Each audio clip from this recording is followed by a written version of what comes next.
नमस्कार साथियों, स्वागत है आप सभी का सत्या एक्सीलेंट यूट्यूब चैनल पे। आज का क्वेश्चन आईटीआई के उन छात्रों के लिए है, जो छात्र आईटीआई फर्स्ट ईयर का एग्जाम देने वाले हैं। यदि आप आईटीआई फर्स्ट ईयर का एग्जाम देने वाले हैं इलेक्ट्रीशियन ट्रेड से, तो आप इन क्वेश्चनों को एक बार जरूर देखिएगा। ये क्वेश्चन ऐसे क्वेश्चन है जो सीबीटी एग्जाम में पूछे गए हैं। तो चलिए क्वेश्चन को शुरू करते हैं। पहला क्वेश्चन आप सभी के सामने है, जिसमें पूछा जा रहा है कि विद्युत धारा का मात्रक क्या है। यहां पर आप स्क्रीन पर देख सकते हैं। देखिए, विद्युत धारा का मात्रक होता है एम्पियर, जिसको हम ए से इंडिकेट करते हैं। और ये जो होता है ये दर्शाता है कि किसी चालक में प्रति सेकेंड कितनी आवेश मात्रा प्रवाहित हो रही है। और इसको इंडिकेट किया जाता है ए से। और ये किस चीज़ से दर्शाया जाता है? एम्पियर से। और यहाँ पे एम्पियर को ए से इंडिकेट किया जाता है। और ऑप्शन में जो सही दिया गया है वो ऑप्शन बी दिया गया है। यहाँ पर आप देख सकते हैं बी ऑप्शन आपका सही हो जाएगा। अगले सवाल की ओर बढ़ते हैं। अगला सवाल आप सभी के सामने है। पूछा जा रहा है कि विद्युत ऊर्जा का मात्रक क्या है। ये भी क्वेश्चन काफी इंपॉर्टेंट है। विद्युत ऊर्जा का मात्रक क्या है? साथियों, ऐसा आसान क्वेश्चन आपको नहीं मिलेगा, लेकिन ऐसा ही आसान क्वेश्चन आईटीआई के फर्स्ट ईयर एग्जाम में ज्यादातर देखने को मिलते हैं। आप सभी को मालूम होगा, विद्युत ऊर्जा को हम जूल अर्थात विद्युत ऊर्जा को जूल में मापा जाता है। और एक जूल बराबर क्या होता है? तो साथियों, एक जूल बराबर होता है 1 वाट गुणे 1 सेकेंड। ये ध्यान रखिएगा। तो ये जो होता है विद्युत ऊर्जा का, यहाँ पे जूल में मापा जाता है। और विद्युत ऊर्जा का मात्रक ही क्वेश्चन में पूछा गया है। और ऑप्शन में जो हमारा सही दिया गया है वो ऑप्शन ए दिया गया है। तो ए ऑप्शन साथियों हमारा सही हो जाएगा। अगले सवाल की ओर बढ़ते हैं। अगला सवाल आप सभी के सामने है। सवाल नंबर 3। सवाल नंबर 3 में पूछा जा रहा है, सबसे अच्छा विद्युत चालक कौन सा है। वेरी वेरी इंपॉर्टेंट क्वेश्चन है। देखिए, यहाँ पर ऑप्शन में लकड़ी दिया गया है, रबड़ दिया गया है, तांबा दिया गया है और कांच दिया गया है। तो यहाँ पर हमारा सही होगा सी, तांबा। तांबा हम क्यों सही मारेंगे? क्योंकि जो तांबा होता है यह एक बेहतरीन विद्युत चालक होता है। और यहाँ पे रीजन आपसे पूछा जाए तो आप कहेंगे इसमें कम प्रतिरोधक होता है और उच्च चालकता होता है। इस कारण यहाँ पर जो तांबा दिया गया है ये विद्युत का सबसे अच्छा क्या है? चालक है। और यहीं पर साथियों चांदी दे दिया जाता तो हम तांबा को छोड़कर चांदी को मारते हैं। ये भी ध्यान रखिएगा। तो यहाँ पे चांदी का नाम निशान नहीं है, यहाँ पर तांबा दिया गया है। तो हम यहाँ पर मारेंगे ऑप्शन सी, बिल्कुल करेक्ट आंसर। आगे बढ़ते हैं, अगले सवाल को देखिए। अगले सवाल में पूछा जा रहा है कि फ्यूज का मुख्य कार्य क्या है। फ्यूज आप अपने घरों में यूज करते होंगे। अब ये फ्यूज जो होता है इसका कार्य क्या होता है? तो आप यहाँ पर इसका प्रयोग करते हैं शॉर्ट सर्किट से सुरक्षा के लिए। यहाँ पर सीधा यहाँ पर ये बात है। लेकिन एक चीज और भी ध्यान रखिएगा, सुरक्षा उपकरण के तौर पे इसका उपयोग किया जाता है। और जो कि यहाँ पर अत्यधिक जब धारा प्रवाहित होती है तो ये क्या होता है, अपने आप को क्या करता है, शॉर्ट कर लेता है और पिघल जाता है। इस तरह कर सकते हैं, पिघल जाता है। और जब पिघलता है तो ये क्या होता है, ये जो होता है ये इनकी जो धारा जो बहती है उसको तोड़ देता है। और जिससे शॉर्ट सर्किट और आग से हम क्या कर सकते हैं, बच सकते हैं। तो यहाँ पर फ्यूज का जो मुख्य कार्य होता है धारा को यहाँ पे कट करना होता है और सर्किट को सुरक्षा प्रदान करना होता है। और ऑप्शन में जो आपका सही दिया गया है वो ऑप्शन सी दिया गया है, शॉर्ट सर्किट से सुरक्षा। सी साथियों आपका करेक्ट आंसर हो जाएगा। अगले सवाल की ओर बढ़ते हैं। अगला सवाल साथियों आप सभी के सामने है।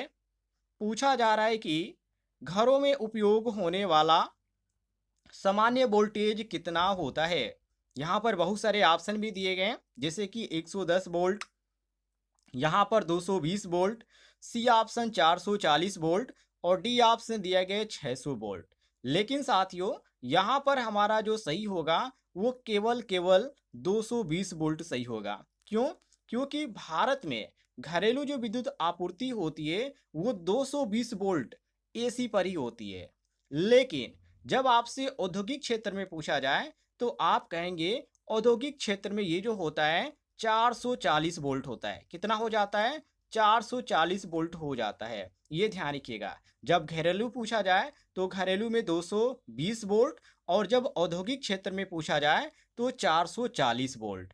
और यहाँ पर हमसे किस में पूछा जा रहा है? तो घरों में पूछा जा रहा है। क्वेश्चन को ध्यान से पढ़िए। यहाँ पे क्वेश्चन में पूछा जा रहा है घरों में उपयोग होने वाला, तो घरों में 220 वोल्ट, और औद्योगिक क्षेत्र में 440। तो इसलिए हमारा सही होगा ऑप्शन बी, बिल्कुल करेक्ट आंसर। क्लियर हो गया साथियों? आगे देखते हैं, अगले सवाल की ओर बढ़ते हैं।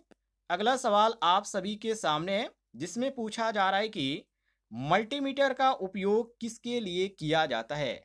मल्टीमीटर का नाम आपने सुना होगा। ये जो मल्टीमीटर होता है साथियों, इसका उपयोग किस लिए किया जाता है? जैसे कि ऑप्शन में दिया गया वोल्टेज मापने के लिए, धारा मापने के लिए, प्रतिरोध मापने के लिए, और यहाँ पे दिया गया उपयुक्त सभी। लेकिन मल्टीमीटर का जो उद्देश्य होता है वो धारा, मतलब कि वोल्टेज और धारा और प्रतिरोध जो होता है उसको मापने के लिए किया जाता है। और यहाँ पर जो आपका ऑप्शन में दिया गया है, जैसे कि यहाँ पर दिया गया है वोल्टेज भी, धारा भी और प्रतिरोध भी, इसलिए यहाँ पर मारेंगे ऑप्शन नंबर डी, उपर्युक्त सभी। डी साथियों आपका करेक्ट आंसर हो जाएगा। क्लियर हो गया? आगे देखते हैं, अगले सवाल की ओर बढ़ते हैं। अगले सवाल में क्या पूछा जा रहा है? तो अगले सवाल में पूछा जा रहा है कि शॉर्ट सर्किट कब होता है? ये भी क्वेश्चन आपका काफी इंपॉर्टेंट है। देखिए, शॉर्ट सर्किट तब होता है जब फेज तार और जो न्यूट्रल तार होते हैं वो आपस में जुड़ जाते हैं। जिससे क्या होता है? जिससे अधिक उसमें धारा प्रवाहित होने लगती है, और उसी समय हमें देखने को मिलता है कि फ्यूज उड़ जाता है। तो फ्यूज उड़ने के पीछे क्या होता है? शॉर्ट सर्किट सबसे बड़ा रीजन होता है, मतलब कारण होता है। तो यही हमसे यहाँ पे क्वेश्चन में पूछा जा रहा है कि शॉर्ट सर्किट कब होता है? तो साथियों, शॉर्ट सर्किट जो होता है जब फेज और न्यूट्रल सीधे संपर्क में आते हैं तब। और यहाँ पर जो हमारा सही दिया गया है वो ऑप्शन में यहाँ पे सी सही दिया गया है। तो सी साथियों हमारा करेक्ट आंसर हो जाएगा। क्लियर हो गया होगा? आगे बढ़ते हैं, अगले सवाल की ओर बढ़ते हैं। अगले सवाल में पूछा जा रहा है कि डीसी करंट किस में पाया जाता है? डीसी करंट का नाम आपने सुना होगा। जी हाँ, उसी डीसी करंट की बात किया जा रहा है जो डायरेक्ट करंट जिसको बोला जाता है। डीसी का पूरा नाम क्या होता है? Direct current. और वो धारा जो केवल एक ही दिशा में प्रवाहित होती है उसी को हम बोलते हैं डीसी। और ये कहाँ पर पाई जाती है? तो ये ज़्यादातर जो बैटरी होती है और जो सौर पैनल होते हैं उसमें पाई जाती है। ये ध्यान रखिएगा। तो यहाँ पर जो आपका सही दिया गया है बैटरी, ऑप्शन देखिए यहाँ पर दिया गया है बैटरी, ये आपका करेक्ट हो जाता है। बाकी जनरेटर में आपका डीसी नहीं पाया जाता है, ना ही ट्रांसफार्मर में पाया जाता है, और ना ही मोटर में। तो इनमें क्या पाया जाता है? तो इनमें पाया जाता है एसी धारा। ध्यान रखिएगा। क्लियर हो गया साथियों? आगे देखते हैं, अगले सवाल की ओर बढ़ते हैं। अगले सवाल में पूछा जा रहा है कि बिजली का झटका क्यों लगता है? मतलब कि बिजली का झटका लगता है ये तो सभी लोग जानते हैं, कोई इसमें दिक्कत नहीं है। लेकिन बिजली का झटका क्यों लगता है, इसके पीछे का कारण क्या होता है? तो देखिए, जब शरीर के माध्यम से विद्युत धारा प्रवाहित होती है तो इलेक्ट्रिक शॉक, जिसको हम बिजली का झटका बोलते हैं, ये लगता है। तो ये किसके कारण लगता है? तो ये विद्युत धारा के प्रवाह के कारण लगता है। और ऑप्शन में कौन सा हमारा सही दिया गया है? तो यहाँ पे देखिए, प्रवाहित धारा के कारण, ये आपका सी ऑप्शन दिया गया है। मतलब कि शरीर में प्रवाहित जब धारा होती है उस समय हमें बिजली का झटका लगता है। सी साथियों आपका करेक्ट आंसर हो जाएगा। क्लियर हो गया? आगे देखते हैं, अगले सवाल में साथियों पूछा जा रहा है कि पृथ्वी अर्थात अर्थिंग की बात किया जा रहा है, करने का उद्देश्य क्या है? अर्थिंग किया जाता है, बहुत सारे लोग यहाँ पर फेज और अर्थिंग के माध्यम से बिजली जलाते हैं। तो यहाँ पे जो अर्थिंग है उसके करने का मतलब क्या होता है? तो देखिए साथियों, अर्थिंग करने का सबसे बड़ा उद्देश्य क्या होता है? यहाँ पे इसका मुख्य उद्देश्य होता है जो विद्युत उपकरण है उसमें लीकेज धारा और जो भूमि में प्रवाहित करके उससे क्या कर सकते हैं, हम झटके से सुरक्षा प्रदान कर सकते हैं। मतलब एक तरह से हम कह सकते हैं कि जो बिजली के झटके होते हैं उस झटके से बचने के लिए हम यहाँ पे क्या करते हैं? अर्थिंग करते हैं। तो यहाँ पर वही चीजें यहाँ पे पूछा जा रहा है। और ऑप्शन में हमारा सही जो देखने को मिलता है वो ऑप्शन सी। यहाँ पर आप देख सकते हैं सी ऑप्शन यहाँ पर दिया गया है। तो सी साथियों आपका करेक्ट आंसर हो जाएगा। क्लियर हो गया होगा? आगे देखते हैं। अगले सवाल में क्या पूछा जा रहा है? अगले सवाल में पूछा जा रहा है कि विद्युत शक्ति का मात्रक क्या है? ये तो काफी इजी क्वेश्चन है, लेकिन आप इसको आसान न समझिएगा। ऐसे ही क्वेश्चन आपको एग्जाम में देखने को मिलेंगे। तो विद्युत शक्ति का जो मात्रक होता है वाट होता है, सबको मालूम है। और जो इसका सूत्र होता है वो भी आप यहाँ पर ध्यान रखिएगा, कभी कभी ये एग्जाम में पूछ दिया जाता है। तो P बराबर भी आई होता है, इसको भी ध्यान रखिएगा। क्या होता है साथियों? P बराबर भी आई। तो भी जो है क्या है? वोल्टेज है। और यहाँ पे आई क्या है? वो धारा है। तो विद्युत शक्ति को हम क्या बोलते हैं? यहाँ पे वाट में मापा जाता है। और विद्युत शक्ति यहाँ पे क्वेश्चन में भी पूछा जा रहा है कि इसका मात्रक क्या है। तो यहाँ पर हमारा जो सही हो जाता है वो ऑप्शन बी सही हो जाता है, वाट। बी ऑप्शन आपका करेक्ट आंसर हो जाएगा। क्लियर हो गया होगा? आगे देखते हैं, अगले सवाल की ओर बढ़ते हैं साथियों। अगला सवाल आप सभी के सामने है। सवाल में पूछा जा रहा है विद्युत चार्ज अर्थात जिसका वो हम आवेश बोलते हैं उसका मात्रक पूछा जा रहा है कि उसका मात्रक क्या है। विद्युत चार्ज का मात्रक क्या है? ये भी क्वेश्चन काफी इंपॉर्टेंट है। देखिए, विद्युत शक्ति को हम वाट में मापते हैं, सभी को मालूम है, कोई भी दिक्कत नहीं, जो कि मैंने पिछले क्वेश्चन में आपको बताया। लेकिन यहाँ पे हमसे ये पूछा जा रहा है कि जो विद्युत आवेश होता है उसका मात्रक क्या होता है। तो विद्युत आवेश को हम कूलाम में मापते हैं, इसलिए जो मात्रक होता है वो कूलाम हम बोलते हैं। और यदि पूछ दिया जाए आपसे कि एक कूलाम बराबर कितना इलेक्ट्रॉन्स होता है, तो आप क्या कहेंगे साथियों? 6.242 गुने 10 टू पावर 18 इलेक्ट्रॉन्स। ये ध्यान रखिएगा, ये कभी कभी सवाल में पूछ दिया जाता है, एक कूलाम बराबर कितना इलेक्ट्रॉन्स, तो इसको आप बता सकते हैं। तो यहाँ पे कूलाम ऑप्शन में कौन सा दिया गया है?